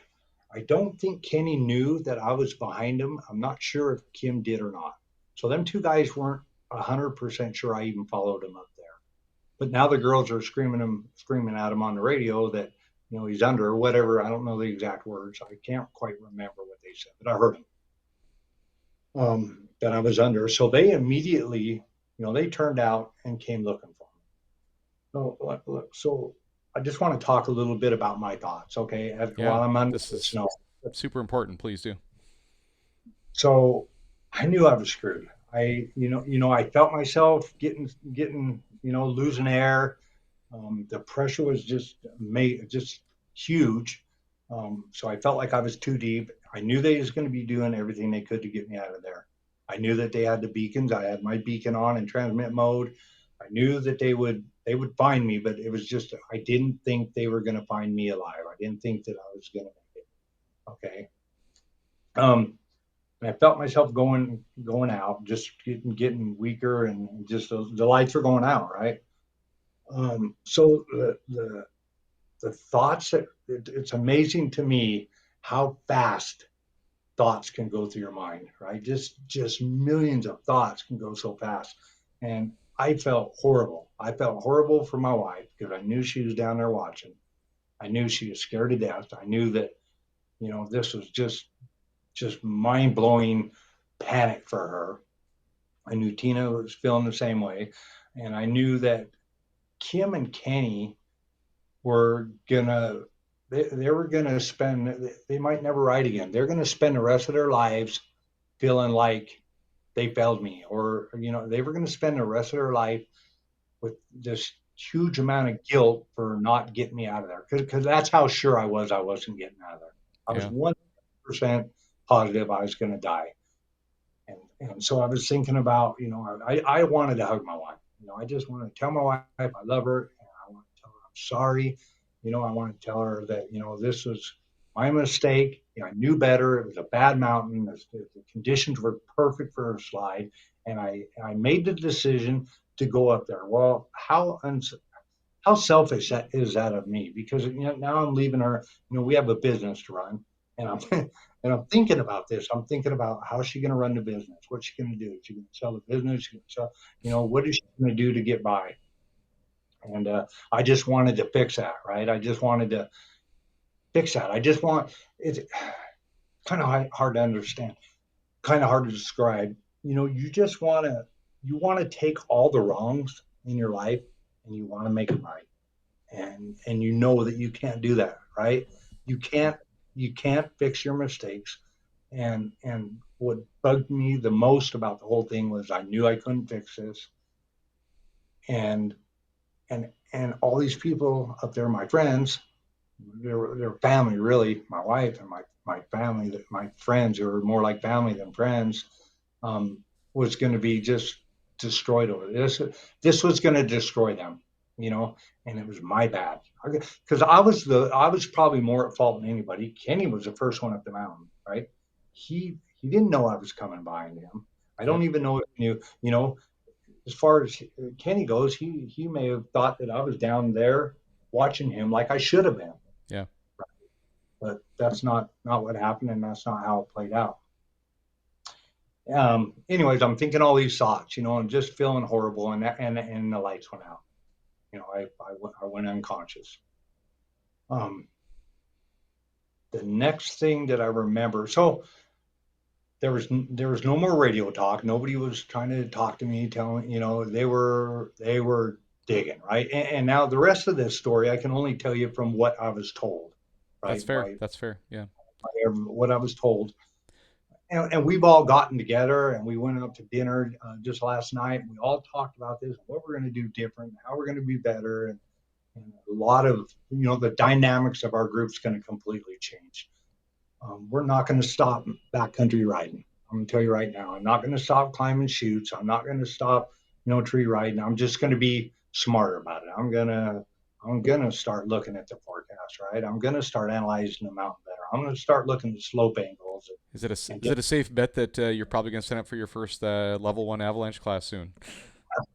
absolutely, absolutely. Yeah, I want if there's anything I want to become better because I don't. If I'm ever in the position where Kenny and Tina and Jennifer and Kim and Bonnie were, I want to be as good as I can be, right? I don't want to let somebody suffocate, and suffocating's a pretty horrible way to go, right? It's pretty horrible. I mean, when you can't breathe, there should be panic. Well, but at some point, it stopped being panic for me, and I'm pretty sure it's because I went unconscious, right? So what's happening above ground, as was told to me, right? So Tina and Jennifer, um, so this happened. So the slide happened, and I went under right at 12:43. And we know this because 2 minutes later, Tina and Jennifer rode up to where they believed me to be because it was a complete burial. My sled was buried, I was buried. It turned out the only thing sticking above the snow was that much of my ski hoop. That was it. That was the only thing. But they were pretty close to where I was at. I mean, they knew where I was at anyways by watching the avalanche. So we basically rode up to that area. There's my ski hoop, right? So I'm going to pause and say, like, that's actually a huge win, right? Like, I mean, there's a number of things that went wrong, but that was something that absolutely went right. Was the visual, eyes on the person. Like, if there's an avalanche that happens, and if you're in that island of safety and you're watching the avalanche happen, having eyes on that person and watching them come down and trying to have visual contact and visual clues as they're coming down and having a good guess, man, you just went from, I don't know how wide and tall this avalanche was, but it's probably if not hundreds of feet wide and tall. And to narrow it down to probably a 20 square foot area that they kind of assumed you were in, that's really narrowing down your search area a lot, right? And so that absolutely was something that went right. That was huge, right? They did right. They did what you should do. I mean, when you see somebody get hit with this with an avalanche, at that point you got to try to calculate where they're at when it stops sliding, based on what piece of snow hit them, right, and where that piece of snow or that area ended up. I can tell you that. So the slide was about, I'm going to say, maybe 300 feet long, and maybe 200 no, I'm sorry, 300 yards long, and maybe about 200 yards wide. Pretty big. It's very big then. Yeah. Yeah, it was a pretty good slide. Yep. So by the time the girls, so my wife, Tina, was having it took her a minute it took her a minute to start her sled because she had to get her uh, tether back in, right? And she was having a hard time getting her tether in. And my wife's got a bum shoulder, so she's not starting her sled very good. I've been starting for her most of the time, but so they both got their sled started and they rode up to me. By the time they got up to me, Kenny and Kim had already turned around, rode back up into the slide, and found my ski hoop. Okay, now Jennifer and Tina and Donnie. Don't forget, Donnie's at the bottom, right? He's there too, and he's watching this whole thing. He rode up to me too. Okay, so now all five of them are there. There's my ski hoop sticking above ground. So now here's where some mistakes happen, right? So Kim's got his beacon out. Kenny's got his beacon out. But the huge mistake that's made here, well, Donnie had a beacon on him too, but it's still in transmit mode, and this is his first ride. He's never rode before, and we never had that parking lot meeting. We never discussed, okay, Donnie, if something happens, turn your either switch it off or switch it to search mode. He had no way of knowing, no idea. I mean, he probably didn't even remember he had a beacon on him. So that's bad on our part, right? We had no business taking him up there. and we had no business putting him in that position, strapping a beacon on him with no discussion at all of what the thing does or what it's for. We just knew that he was going to stay in a safe zone because there's lots of safe zones in this area. We knew the girls were going to stay in the safe zone. And we knew he was. Yeah, and So I'll pause you just for a second because I think you made the point almost perfectly, and I'll just add one small thing, which is most people don't think about it this way, but the avalanche gear that we all wear is not for us. It's actually for the other person, right? And so, like your buddy Donnie, when you handed him that avalanche transceiver, you handed to him probably with that mindset of like, oh, that's for him in case he gets buried. The reality is just the opposite of that, right? Is you're in a situation now where the experienced riders that quote unquote more know what they're doing are the ones putting themselves in high risk situations. And let's say you and Donnie were the only two out on the mountain that day. There's no way you would have made it out, right? He had no idea how to go. And so handing somebody a transceiver, but not, and you've already called this out, so I'm not saying anything you haven't already said, but like, for all of us to think about, like we have new people ride our groups all the time, just to throw a transceiver on somebody and not to show them how it works or to describe to them if in an emergency, if something happened, what to do. You're doing yourself and them both an injustice because think about it, if it was just you and Donnie, this whole story would not be happening because you wouldn't be here, right? So you're absolutely right. It was just ridiculous of us to let that happen. So, anyways, all five of them are up there. They know where my sled is, and Kenny's got his beacon out, but he's not getting an accurate reading, right? Because as it turns out, I'm 5 feet. I'm buried 5 feet, about maybe between 3 and 5 feet above my sled. Me and my sled stayed pretty close together through the slide, and I can tell you that from the time the snow hit me until I stopped, it was about 140 feet that I wrote it down. And I know this because I went back to my Gaia and I looked at my tracks and I can tell exactly where I was at, what altitude I was at and what altitude I ended up. But so I'm 3 feet above my sled, above meaning higher up the mountain, right? And the tip of my skis hanging out and nothing else. Donnie was on the other side of my sled, right? So Kenny's up there with his beacon and he's picking up me, which is, picking up me right here and Donnie right here. And so he's going to go right between the two signals that he was picking up. And well, that's where my sled was. just to be clear, the way you told the story to me before, and I just want to clarify for everybody, is nobody in the group had any concept that Donnie hadn't switched his beacon either off or into search mode, right? Like as far as they knew, they were finding your signal, but it was throwing them off. They were getting kind of weird numbers. I don't know if it was multiple numbers or what it was, but the group probably didn't have enough experience to understand what they were dealing with. So as far as they knew, they were as close as they could get to you, is where their head was at that moment in time, right? Yeah, you're exactly right. And Donnie had no idea. He probably didn't even remember having the beacon on him. So they decided that I'm definitely underneath my sled because he's getting a reading between, my sled is between Donnie and me.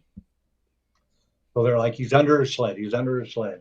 So Kenny and Kim both start screaming for shovels, and the girls pulled their shovels out and threw them up to them guys, to Kenny and Kim, and everybody's digging. They're digging my sled out, and it's buried in concrete, right? It took them. Well, so when I wrote this story, we figured that I was under a total of 10 minutes. And it took 5 minutes to get my sled out, and another 5 minutes to get. But we know now that I was not under for 10 minutes. It was closer to 20 minutes. So I'm I going to stop you imagine. for a second because that number is staggering to me. You shared that with me only minutes before our show started tonight, and I looked at you straight in the eyes and I says, "Billy, you shouldn't be here. To be under the snow for nearly 20 minutes, 18 to 20 minutes, right? In that window there, right? Statistically, there's no reason you and I should be having this conversation right now. Like, you should have passed." And that's one of those things where I just want everybody just to pause here and think about this for a minute, is that I called the show when I advertised it or showed it out or shared it out a miracle. And in my mind, there's no doubt that it's anything but a miracle that you're here talking to us today. So God bless you, Billy. And you're here for big reasons. And I think one of those big reasons is to do exactly what you're doing today, which is to share your story and to make sure that people hear what's going on. I know I get emotional when even just hearing it, and so thank you so much for sharing it. But with that, I'm going to turn it back over to you to keep going with the story. But I just want everybody to understand the gravity of that. That at 19 minutes, there's no reason Billy should even be here right now. So it's a true miracle. So So, anyways, Kenny and Kim and Donnie are working on digging my sled out. And both Tina and Jennifer tried to call 911. Okay, there's no service over there up there, but they called 911 and hit send and realized, what am I doing? There's no service up here. Jennifer pulled out the inReach and she hit the SOS button, which, so talk about inReach. So inReach is just it's a satellite communicator, right? It's just a means of the SOS function on it. If you hit that SOS and hold it down, it'll immediately contact the company that then in turn contacts search and rescue. And your GPS coordinates are automatically, recorded from where that thing was. So, and then at that point, so now search and rescue is aware that there's an SOS at this, latitude, this longitude. That's what there's something going on. From that point on, search and rescue and the person holding that communicator can text back and forth. So they can tell search and rescue, man, my leg's bleeding bad. I need to get a helicopter in here. Or, I got a guy buried in the snow. Now, the inReach didn't work, and here's another failure on our part.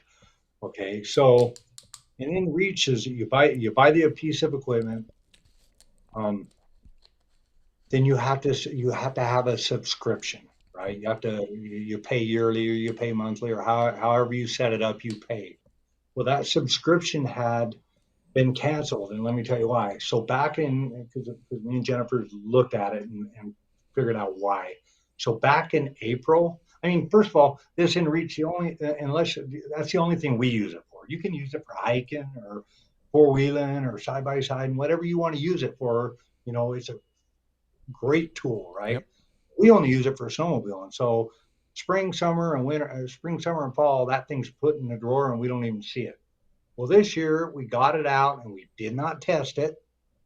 Um, so the so last April, um, Jennifer's bank card was compromised. Right, she bought something online. I don't remember exactly what it was, and the bank flagged it as fraudulent, and so she canceled her card and got a new card. Well, that's the credit card that was attached to the inReach subscription. Okay, so the subscription was canceled because for lack of payment, right? Also, the email that was attached to it is an old email that I used years ago, and is no I don't even look at. So InReach is probably sending me emails saying, "Hey, your subscription's expired or canceled or whatever you want to renew or whatever." So we had no way. We didn't even think about it. So there's another failure on our part. So what I would suggest to everybody, and what we're going to do from this point on is before we go out riding, we're going to hook that in reach up to the computer, because if there's any software updates, yep, it'll update at that time and it'll tell you if there's any problem, obviously, with your subscription. yep. So that's something we're going to do from this point moving forward to be better, because it's a great tool, but it's just a little piece of plastic. If it don't work, it's no different than that little plastic beacon. If you don't turn it on, it's just another piece of plastic that's not going to do Yeah. you any good. So there's a lot of things that we as riders, backcountry riders especially, have a responsibility to do, and we didn't do. Um, so, anyways, getting back. So Jennifer tried to send an SOS, and and the message she got back was, I'm not sure exactly what the message was, but they wanted her to do a test. The InReach wanted her to do a test, and she had to put in an email, right? So the InReach is doing nothing. Jennifer immediately realized that trying to fuss with this thing was wasting time, and she Yeah. needed to keep digging. Besides that, um, there's nothing search and rescue could have done for me in that situation. Right, by the Agreed. time they couldn't have got a helicopter in there. So she quickly realized that the only thing and the best thing that she could do is start digging. So there. they start digging the sled out. And as you can imagine, it's just full blown panic up there, right? Any backcountry rider knows that even getting a sled stuck, just a track stuck, in some good powder, it takes a lot of effort to get that sled out of there, right? Sometimes, you're huffing and puffing, and three guys are lifting and yanking, and you're ski pulling, and it takes sometimes 5 minutes to get a sled out from that situation. My sled was completely buried in snow that is now becoming ice, right? Really, it's somewhat in a ball of ice. Yeah. And the only way to dig is you can't just scoop a shovel of snow and throw it. You have to break chunks off and then throw the snow, right? Yep. So they finally got this snowmobile unburied enough, and the guys are pulling on it, and Tina actually got on her back and put her feet up on, I think, the bumper, she told me, and was able to actually push it out of the hole eventually, right? They pushed it out of the hole, and they looked down in the hole, thinking that I was going to be underneath the sled, and I was not there. And that's really, this is the hard part to tell, because this is kind of where it gets a little bit emotional, because to listen to Jennifer and Tina and Kenny and Kim and everybody talk, we all got together and talk. They, at that point, they felt helpless. They didn't know, where's Billy? He should have been here. He's not here. Now what do we do? Now what do we do? Well, at that point, Donnie walked down because he's trying to get self-service. Donnie walked down the mountain, and that's when Kenny's beacon started redirecting him up the hill 3 feet, right? So now he's got a pinpoint of me, right? And now they're right back to, they're shoveling at ice, and they don't have enough shovel. And well, they had enough shovel for everybody to have a shovel, but they're exhausted by this point, right? So I believe they told me they were taking turns, right? And one person's digging by hand and clawing through the snow, and the other person, two people are shoveling, and they're shoveling, and they're shoveling, and Kenny's pretty sure he's got it zeroed in exactly where I was. And it turned out that's where I was.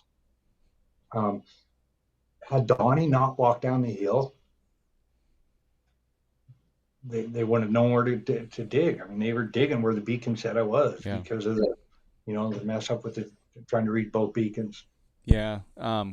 Question for you, and I don't think you've not said it. You haven't said it before in the story, so I think this is potentially another opportunity for learning. Is it didn't sound like anybody pulled out a probe to try to find you once they found the final signal. Did anybody pull a probe out and dig, or did they just found a signal and dug? Right. They found this. Yep. Come closer to the computer again. You're getting a little far away. It's Yeah. They didn't probe. No, it was yeah. just chaos. They were digging, and Kitty had a good reading, and it was telling them I was exactly where I had told them exactly where I was. Yep. That's where they were digging. Yep. Um, but getting back to that moment, when they got the sled out, and I wasn't there, according to Jennifer and Tina and Kenny and Kim, that they all looked at each other like, it's too late. There's no time. There's no time. He's been down there, and it took longer to dig the sled out than it did to dig me out, right? But they they lost hope, and they didn't stop. They were still digging and digging and digging and digging, just until Kenny, he's here. He's got to be here. He's here. He got a signal, right? And then they all moved to where Kenny said to dig, and they were using shovels, and they were using their hands, and they were using everything they could. And Jennifer told me that at one point, while they're screaming, Kenny and Kim, everybody's screaming, they stopped referring to me as Billy, but more, we got to find a body. Oh So no. they thought, yeah, they thought I was gone, and Jennifer, just that poor girl. You'd have to know my wife. She is just, she's the most calm, collected, organized thinker.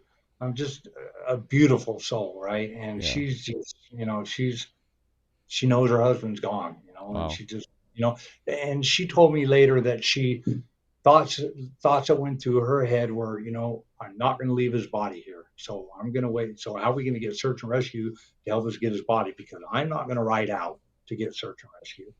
We don't have a cell service. We don't have an in reach. I'm not leaving them. When we find them, I'm staying here. So somebody's going to have to go get somebody to get his body out of here. So that's kind of a hard one to swallow. Yeah. Um, anyway, so let's get to the good part of the story, right? Um, so they were digging, and I think they found my ab bag first. So Tina was the first one to find a part of me, right? And I think it was my ab bag, and that and she screamed, "I found him! I found him! I found him!" Well, now hope's restored, right? Hope's restored, right?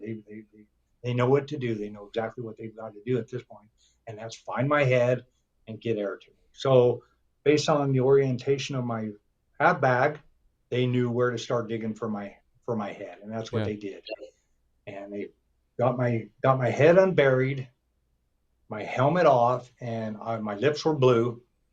Um, I was not breathing at that moment. My lips were blue, and they started scraping snow away from my face, right? Because my body's buried, and they're just worried about getting my face open, right? Like anybody would do. Yep. And as soon as they got the airway cleared and my helmet, they pulled my helmet off, pulled my head sock off. I took a breath, Wow. and then Tina yelled, "He's breathing! He's breathing!" Of course, I don't remember any of this part, Yeah. Yeah. right? So at this point, and so there's, and you've seen the picture, right? You've seen the picture of Kenny and Donnie and and my wife's kind of got, she can't see her face, but she's looking down at me. Well, that took a while, right? It took a while to get me to where I was leaned up. I think I'm not 100% sure on this because I didn't ask them, but I don't think they unburied my entire body, just just enough to where I could sit up. And they're now at this point they're worried about broken bones, a back, or something like Yeah. this. So Donnie and Ken, so Donnie kind of jumped into medical evaluation mode, I guess. So he's telling me, if you can hear what I'm saying, blink. And Jennifer said I was just blinking. I had a blank stare on my face. My lips were blue. My face was completely white, but I was blinking. Donnie told me to blink if I could blink. So I was blinking. And I think I remember him saying, don't move." And I'm like, I couldn't move anyways, right? And I had the worst headache imaginable. I mean, my head was just ready to explode, and that's certainly due to the carbon dioxide poisoning, right? And I couldn't. I was weak and just I was completely out of it. But at some point, they got me to where I was sitting up and I was breathing, and they're saying we're going to get search and rescue in here, and I'm like, no, I don't need search and rescue. I don't need a helicopter. At that point, I'm thinking I don't want the medical bill, right? And I knew I was okay at that point. I couldn't think clearly. I couldn't. I remember I could not hear. I couldn't hear anything, or Wow. it couldn't. I couldn't. I could hear because Donnie was telling me to blink his eyes, and then he was doing the finger thing, follow my finger with my eyes and stuff. So I could hear, but I could, but everything was happening. Like I knew what he was telling me, but it wasn't registering. I wasn't hearing. Does that make sense? It does, and honestly, being under the snow and not breathing for 20 minutes. I mean, again, it's you were probably seconds, if not for sure minutes, from not coming No, out of this. there's no doubt about it, and this is the real cool part of this story. So Donnie, being a first-time rider and never have been there, if he had not been there, I wouldn't have made it because one person less in that situation digging would have been more time than one of the other guys, and they're exhausted digging. So it would have been a difference of minutes because Donnie dug, he just dug and dug and dug and dug. They all did, right? Yeah. But Donnie, not knowing anything, he the only thing he knew to do was dig, move snow, get it off my body, and that's what he did, And thank God he was there, because he saved my life. They all saved my life, but he was an integral part of saving my life. Without any one of them Yeah. five people up there, I wouldn't have made it. There's no doubt in my mind Yeah. because we would have been that much slower at getting me out of there. Yeah. Um, So once I sat up and I'm looking at everybody, at that moment, I realized that I could just see in their faces how they're horrified. I can't even describe the look on Kenny's face. And Donnie had never met me in my life. We met that morning in the parking lot, and he's just tears, and just this full blown panic. So at that moment, that's when, it was amazement that I was still alive. I mean, just this overbearing joy. At the same time, this panic all collided together, right? Yeah. It just Yeah. just one of the moments, I imagine, for them. And for me, it was I the only thing I knew is I had a bad headache, and I needed time. I just needed time to breathe, right? Yeah. Putting oxygen back in your body, right? Yeah, exactly. I know enough about carbon dioxide. It takes a while. Right? I ended up, they got me fully unburied. Um, and I know the first thing I said was, "Where's my wife?" And she was off. Kenny was here. Donnie was here. Kim, I'm not. So Kim was a little. He wasn't convinced I was okay. So he was trying to figure out what they could do to get search and rescue or a helicopter, because he thought I needed to go to the hospital, right? And at one point, Jennifer said that Kenny and Kim were together saying he's not all right. He's saying he's all right, but he's not all right. He needs to go to the hospital. And I think I overheard that or something, because I kept saying, I'm all right, I'm all right, I'm okay. And I was holding my wife's hand, and there's just tears, And at that point, I realized the magnitude of what I'd done, right? Um, how close it was to just destroying their lives, right? Because that's what I felt like I had done. I was destroying their life. I ruined my wife's life, right? She was going to be spending this week planning a funeral. Kenny and Kim would probably never ride again. I don't know what would have happened to Donnie. His first ride out, I mean, the guy dies on him, right? So, yeah, yeah, it was a pretty intense moment, and it took about an hour of me sitting there just breathing, and I tried to stand up a couple times and fell right back down, and everybody's holding me, and and and Donnie's like, "Can you count? What year was you? What do you say? What year? When did you get married?" And Jennifer said, "I said everything almost right." so, so, so I was coming to, right. I was Yeah. getting better. I was getting better by the minute. I knew I was going to be okay. Um, but I was soaking wet, and now I'm getting cold, right? And because I've been in there so long, my helmet was soaked, my bibs were, everything was soaked, and so they're stripping cold, wet clothes off me, and they're putting, my wife's putting, she must pack 100 body warmers, and she's got hand warmers for days. Her sled has everything on it, right? It's like she's the pack sled. She's Yeah. got things you could you could survive anywhere with everything she's got in her sled. But she's putting body warmers on me, and they put a a warm hoodie on me. And I remember getting to a point where I looked down and seen this hoodie, and it said core brace on it. It's one of the guys runs the core brace Yeah. department down in it said core brace. I'm like, where? How'd this get on me? They're telling me that they put that on me. So my head was slowly coming back,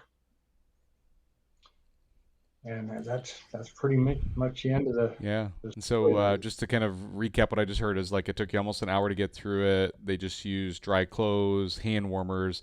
Did at any point in time, did anybody consider trying to start a fire near you to kind of help warm you up too? Is that something that was ever considered? No, and I'm sure they thought about it. It would have taken quite a bit, because of the slope we were on. There was no wood anywhere. They would have had to travel quite a ways, Gotcha. to the other side of the. They would have had to go across the valley to the other slope, Yep. um, and go up there and start, getting wood. Yeah, and at this point, it's not obvious based on what you said, but I know you shared with me privately in the before show call that we had that you guys ended up leaving a sled up there. Was that your sled that was buried that was up there? And how did you get out then, or how did that work out? Well, no, I rode my sled out. But what had happened is, so when we all, I was healthy enough to where I could ride. And we went to start sleds and ride out of there. Well, Kim's sled wouldn't start. Okay. And, he said, I heard something pop Ooh. when I was riding up to you. So we think he blew a top end, Oh wow. right? So at this point, now we're I'm safe. I'm on my sled. I've started up. I rode it back down. Everybody's sled's running except for Kim's. We pulled it around and coasted it down the hill a little bit. Now we hook Kim's sled up to Kenny's sled, right? We're going to tow it out, and I'm riding out. But it's tough terrain to get out of there, and there's some good hills we got to climb, right? And we're pretty good powder. I mean, it was as good a powder as we've had all year. Yeah, yeah. That's tough to tow a sled out of some of them inclines, right?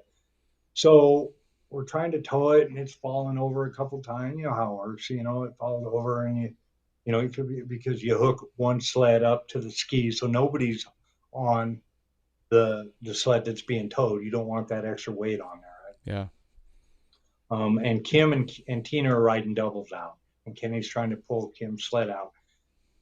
And we just got to that point where Kim's like, just leave it. Let's get Billy out of here, get him home, we'll leave the sled, we'll worry about the sled another time. Yeah. And so we unhooked Kim's sled, left it right where it was, and started making our trail back out. I thought, and I put in my story that it was about 15 miles in, but it was more like 10. Because Okay. I looked at the guy later on, and it was a 20-mile round trip. So we were in 10 miles out. And we just rode, we rode out.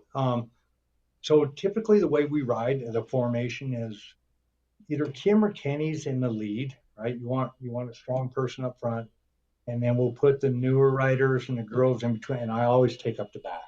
I can't stand to ride in any other formation and in the back because I'm always worried about my wife or Tina or one of the girls. If something happens, I want to know it. I don't want to have to look back later and realize they're not there and have to turn around. I want to be the one to see it. So we rode out in our normal formation. I was in the very back, but I was watching and people kept looking back at me. My wife and Yeah. just kept looking. And we rode out of there and we rode pretty slow. It was getting pretty late by this time. Well, we didn't get back to the trucks till uh, probably 4 maybe. Okay. We sat for an hour and we rode pretty slow. It's only 10 miles and it's pretty rough ride, but we took it pretty easy going Yeah. out.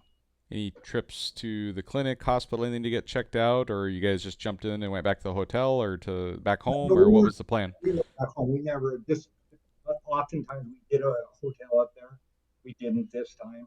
We just got in the vehicles and drove back. I didn't drive, so Kim, uh, so he drove me back. So he jumped in our truck and drove back, and I sat in the back seat and reflected on everything that happened. And I was asking Kim and Jennifer a lot of questions because a lot of the story I just told you from the recovery portion of it, I didn't know. I had no idea. I'm just asking and coming back, getting enough mentally stable to where I could really start absorbing it and thinking about it. So, and the story kind of goes on, so a little bit if you have time Yeah, to listen it's to it. we're just so you know, you'll be surprised by this, but we are 1 hour and 43 minutes into this story now already. Just so you know, like time flies when you're telling a story like this. I get it, but I told you when we started this, before we even talked, or before we went live, is that that's the nice part about this format is we don't have a time limit. Let's just tell the story the best we can. We've got a lot of engagement this entire time, and I think people are loving that you're sharing the story and we're getting so much out of it. Like we almost have as many viewers right now as we did halfway through, and so we're in good shape. So just keep going with the story. Let us know what's important, what's relevant, and just keep rolling. So So we're right. So in the trail back, right, I had a moment where I got emotional riding back. So I'm not really the type of person that gets scared. I mean, I don't let fear slow me down. I don't like, I do tree work for a living, and I've fallen off ladders and landed on my. I mean, I jump right back in the tree and go to work. So, but there was a moment riding back that I just got pretty emotional, and I'm not ashamed to admit I cried. I was grateful that I had my helmet and goggles on and nobody could see it. We were riding back, but I cried because of what I put Kenny and yeah, Kim and Jennifer, mostly Jennifer, through and Tina, because I just knew they're never going to be the same. I didn't at that point. I didn't know if I'd ever ride again. I was pretty sure Jennifer wasn't going to ride again. I was pretty sure Donnie wasn't going to ride again. Kim and Kenny would probably ride again. But so there's just a lot of things going on. But I cried at one moment. I'll be honest with you about that. we got back to the truck and trailer and we loaded everything up, got everything put away. And I'm grateful. I'm telling you right now, I'm beyond grateful. I could not believe that I was alive. It was just, I was so sure I was going to die. And then when I didn't die and I was alive, it's like, it's a different world, right? Because now I can go back, now I can go forward and, and, and become that person that I regretted not being while I was in the hole, I right? You know love what I that, mean? Billy. I love that. I love But, that. but my whole life in front of me, to be the person that I want to be, and so, anyways, getting back to the story, Kim, they didn't want me driving, and I didn't want to drive, and so Kim drove all the way to where his vehicle was in Blackfoot, which is only 20 miles from Pocatello, and he was going to drive me all the way into Pocatello. By the time we got to Blackfoot, I was feeling 100%. Headache was gone. I could think clearly. I could talk clearly. I was thinking about what I'm going to do, how I'm going to use this story to make a difference, right? Because remember, I'm going to be a better person, right? I'm going to start doing things that I should have been all along, right? I'm going to be a better husband and these types of things. So, anyways, we get to Blackfoot.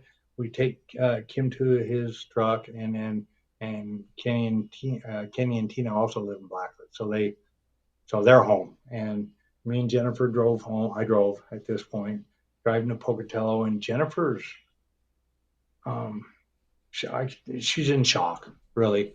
She's just in shock. I think I asked her if she was going to ride again, and she said, "Yeah, I'm going to ride again." And I was like, "Yeah," because at this point, I'm scared to death that she's going to make me sell the sleds, Yeah. right? And then it's all over with. And I'll tell you, if she asked me to, there's no way I would say it. You know what I mean? I, I'm, but she didn't. So I was really grateful for that. Yeah. But the shock never really hit me. So we got home, and we loaded the stuff into the house and we went right to bed, didn't shower even. And I got up the next morning and I got up early and that's when everything really kind of hit me. And Jennifer's still in bed. So I got out my phone and I'm going to tell my story to sledders, right? Because the, the gratitude I felt, I just wanted to tell the world, hey, I'm alive, right? I just wanted to share my story, right? Turns out, so I wrote this story and a pretty inaccurate story now because again, in the story, I stated I was only under 10 minutes and I stated that everything went perfect above ground, right? They did everything textbook perfect. And it wasn't until later that I found out that wasn't true. And so I'm writing this story and I put it on Sledders and I really was going to get bashed. And that didn't happen. And that did not happen. There was one person out of hundreds that had anything negative to say, and people come back at her so quick she quickly deleted her comment. But it turns out I had people from all over the world, Canada, Switzerland, private messaging me, um,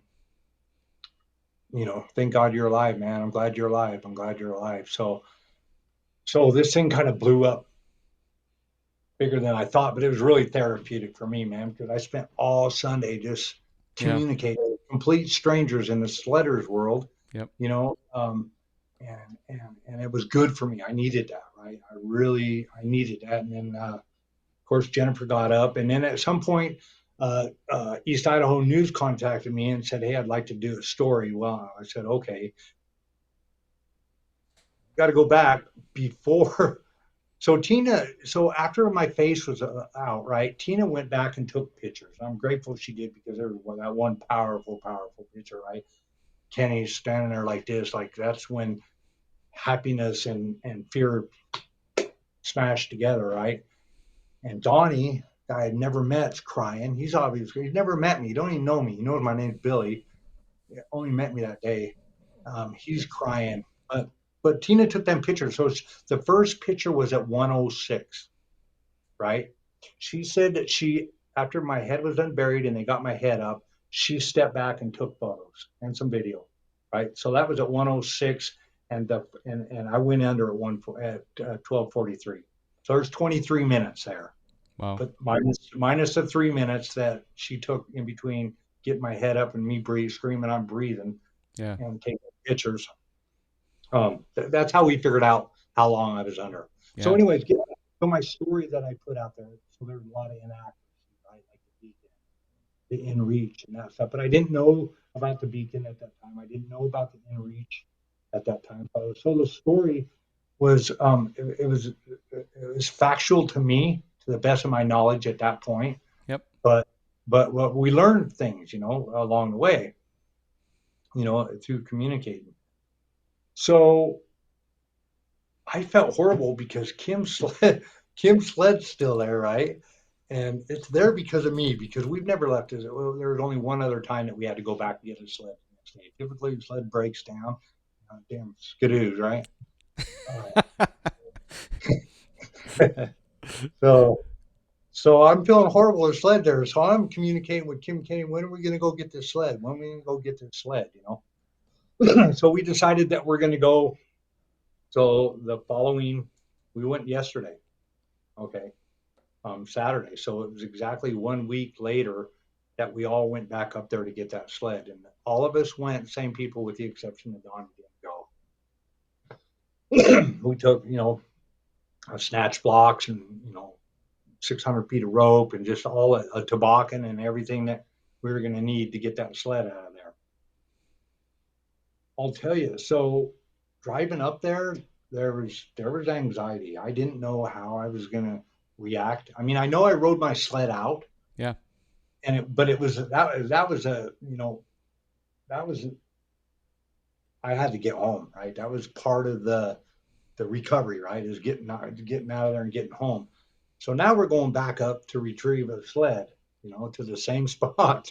This is going to be my fourth time going up there, and we got all that stuff. So we get in the parking lot, we took our beacons, make sure everybody's good, and we head up the mountain. And I felt better than I thought I would, right? I didn't there wasn't a lot of fear there or anything like that. It was just a little bit of anxiety, but I didn't know how Jennifer was feeling, right? And she's riding in front of me. We're in our formation, and everybody's riding up the mountain, and the snow had changed a lot in a week, and there was a lot on top of on the ridge line. There was a lot more bare. Snow had settled quite a bit, which was probably a good thing because it was going to be easier getting that sled out. Yeah. We rode all the way in there and we got to the site, to the Avalanche site. And so our original thought was at one point we were going to go to the hole I was at and take a picture, but there was still too much, because we thought the whole mountain slid, but that's not the case. There was still plenty of snow on this side of the slide, plenty of snow on this side of the slide. It was just too dangerous. We weren't going nowhere near there. So we didn't, but we took pictures. But about that time, you never see people up in this mountain ever. Nobody knows about it. I mean, the locals know about it, and some people in Alpine know about it probably, but it's a locals only place. And two people come out of the trees, right? Turns out just so we met them and we were talking to them, and they knew. We explained to them we're here to get a sled, and they had seen it, and they were just wonderful people, just a couple, a man and his wife. And they were telling us all about this mountain and how they never ever hit that mountain. That's just one slope they stay off. It slides every single year, multiple times. There's already my slide and the slide that Kenny had seen and Jennifer had seen and pointed out, and they said that they never hit this slope. And so these people, so now we go back to Kim's sled and we hook up, and so we're starting to tow it out, and these people said, "Well, listen." So they live in town. They live right by where we parked our vehicles. We've got some people flying in from Utah. They're coming to buy a van from us. We're going to go meet them. They gave us their number. Call us if you have a service, if you need help. So they went and they sold their van, and then they brought gear back. Wow. So he comes back and I think they're both riding Chaoses, and they're probably I don't know how old they were. Older people, right? Not old people, but younger than me. But older than some, and just wonderful people, right? Well, we're pulling the sled out, and then we get to the big hills where we're doing, the snatch block, right? And we're dragging it up, you know, 40, 50 feet however far we can, and then we're reconnecting our snatch block to the next tree up there, and we're fighting it. And I think we had 600 feet of rope, and there were times we were getting the tree pretty high up there. And you understand how a snatch block Yep. works, right? Right. So we're just inching it up the hill one at a time. We've got quite a few of these hills we got to go up, and we got up three or four of them. We still had some of the roughest to go. Well, no, we'd already got up the worst of it, but we had a couple probably comparable hills that we had to get up.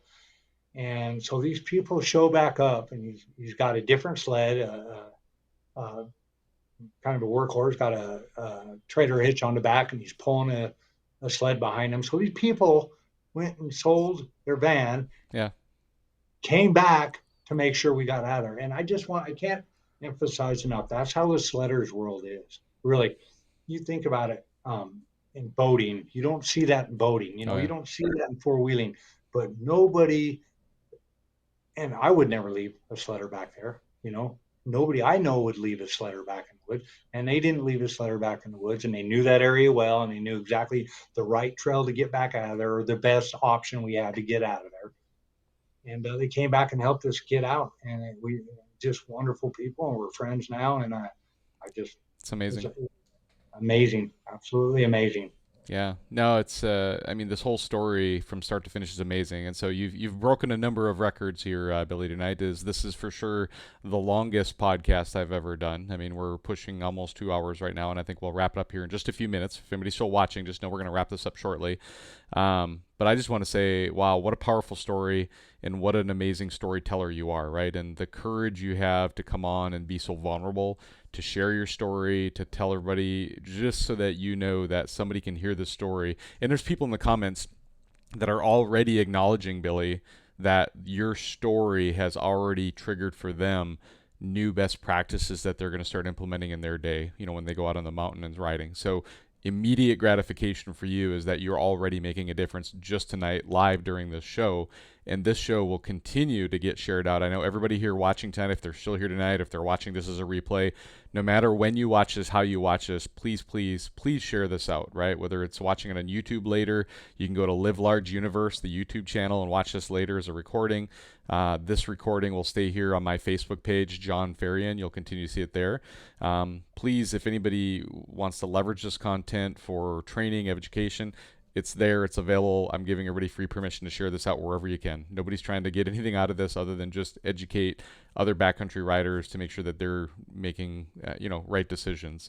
I'm going to state the obvious, and I know Billy will reinforce this in a second, is I think the final moral of the story for everybody here is that, as avid of a backcountry rider as Billy is and was, that had he been through a level 1 type training and understood to really check the forecast, to really understand how to navigate terrain and what to watch for, all those things that folks know who've taken those level 1, level 2 classes and what that means, I think Billy likely would have never been in the Avalanche in the first place, right? And after we've talked about it, Billy, you've already acknowledged that's one of your next go-dos, is to be able to go take a class like that. Just so you know, some friends of mine here in Washington who are professional Avalanche instructors have offered you a free level, I think it was a level 1 class or free Avalanche class, if you wanted to make the trip to Washington. But I think you also can find classes in your area there too. I'll let everybody know that I've started an Avalanche scholarship program at AIRI, so my hat here, AIRI, the American Institute for Avalanche Research and Education. You can go, I think it's called avtraining.org or avitraining.org. You can go find them, just Google search AIRI, and there's a scholarship on there. And every year we do this Avalanche Alliance sweepstakes. We donate money to the scholarship under AIRI that folks like Billy can take advantage of. People like Billy who are out there helping make the community a better, safer place by trying to influence others. That's really the criteria for the Live Large University Scholarship Program. And I just can't say enough for how this story really, is the epitome of what I've been trying to accomplish over the last almost 6 years in my goal and my passion to do that. And so Billy, like, this is a mission I've been on for a long time. And, thank you for joining my network now, this Live Large network that I like to call it. Amazing story. And I'm going to let you just turn it back to you for a few more minutes to kind of say some final words, some final thank yous, and then we'll tip it back to me and I'll wrap it up. So, So I just want to go back to one thing that's really important. I didn't get a chance to say. The one after retrieving the sled yesterday, we got back to the parking lot, and Jennifer, she was crying, and I went up to her. I said, "What's the matter? Why are you crying?" She goes, "We did it. We went back up in there, and we got that sled, and here we are alive." Everybody was the same way. So I think we needed to do that, right? I think we needed to to to go back there and get that sled. And so I just wanted to throw that out there. And I think it's pretty important that we went back there. And the good news is Jennifer's not afraid to ride, and Tina's not afraid to ride, and of yeah. course me and Kenny and Kim we're not afraid to ride, and it was a bad thing.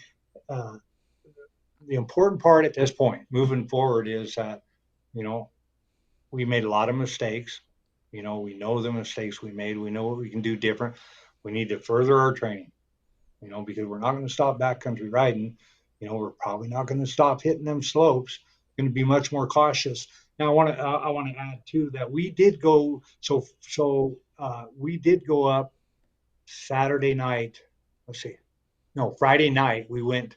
So Saturdays when we went to retrieve the sled. Friday night we were through this story that I put on. I was invited by to go to an Avi class up in Thane, Wyoming. So we went the night before, got a motel, and we went to this class. And it was put on by the Forest Service, and it wasn't about beacon training or anything. It was about how the forecasters understand how to look at a mountain and tell if it's a bad, look at slope angles and whether it's wind blown and different things on how to read a mountain. Okay, so so I need a lot of that training. I want to dig into that a little bit deeper. I don't ever want to be in this situation again. I still want to ride sleds. I'm still going to climb chutes. I'm still going to ride the trees.